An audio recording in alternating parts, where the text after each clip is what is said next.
The upcoming Senate elections in November are the most important Senate elections in our history. Our next guest, who has written 3 books about the Senate, Ira Shapiro, writes, "Make no mistake, the Senate's performance during the Trump presidency is the story of the most catastrophic failure of government in American history. That failure undermined the rule of law and threatened our constitutional rights. It deepened our divisions, pitting red states against blue states, whites against blacks. It endangered our national security, weakening our alliances and strengthening our adversaries. It caused many thousands of Americans to die needlessly before their time. It led directly to the insurrection at the Capitol. America had no defense against the novel threat presented by the unholy alliance between Trump and the Senate Republican leader, Mitch McConnell. Speaker of the House, Nancy Pelosi, in a moment of anger, correctly observed that the founders had not contemplated the combination of a rogue president and a rogue majority leader." Joining us now is Ira Shapiro, who served for 40 years in senior staff positions in the United States Senate. He is the author of the new book, The Betrayal: How Mitch McConnell and the Senate Republicans Abandoned America. Ira, thank you very much for joining us tonight. I love this book. It's one of those couldn't put it down stories for me. And I have to say, as the Trump presidency was approaching, I was actually expecting Mitch McConnell to be the kind of power player that we've seen in both parties as a majority leader of the Senate and tell the president what he could and could not do. Why didn't that happen? Why didn't McConnell rise to what the Senate required of him in the face of Trump? Lawrence, thanks for having me. Given your Senate experience, this is a great place to discuss the book and the Senate. I think what happened was basically that McConnell had his agenda, some of which coincided with Trump's, some of which actually went beyond Trump's. But McConnell regarded this as an opportunity to cut taxes for the rich, attack the Affordable Care Act, but most importantly, turn the Supreme Court far to the right. Those were his objectives. And obviously, with the exception of the Affordable Care Act, he accomplished them very well.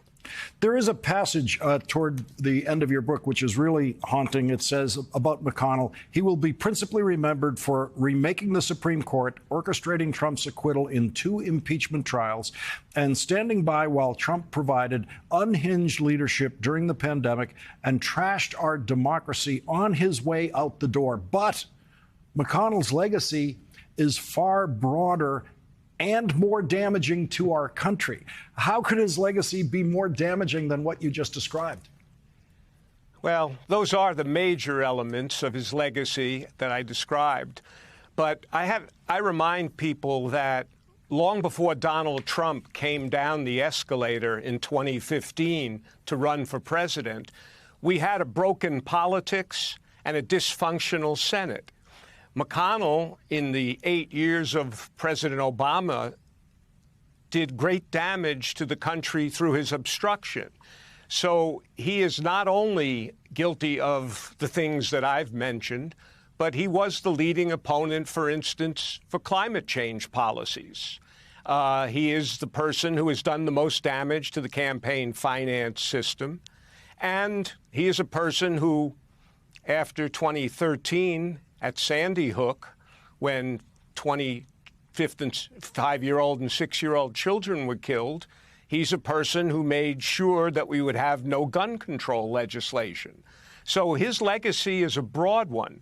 And while I write about the 4 years of the Trump presidency, because I regard that as a catastrophic failure of government by the Senate, his legacy is far broader and far darker. And you write of other majority leaders in here, the legendary Mike Mansfield, who had bipartisan admiration, Howard Baker, Republican, who also had bipartisan respect and admiration as a majority leader, Bob Dole. And in none of those models did we see the model for the way Mitch McConnell has operated as a leader in the Senate.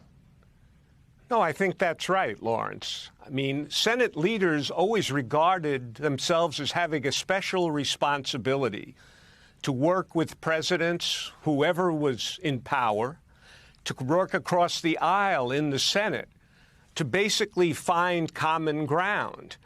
McConnell has been the exact opposite. I think of him as an architect of division, basically.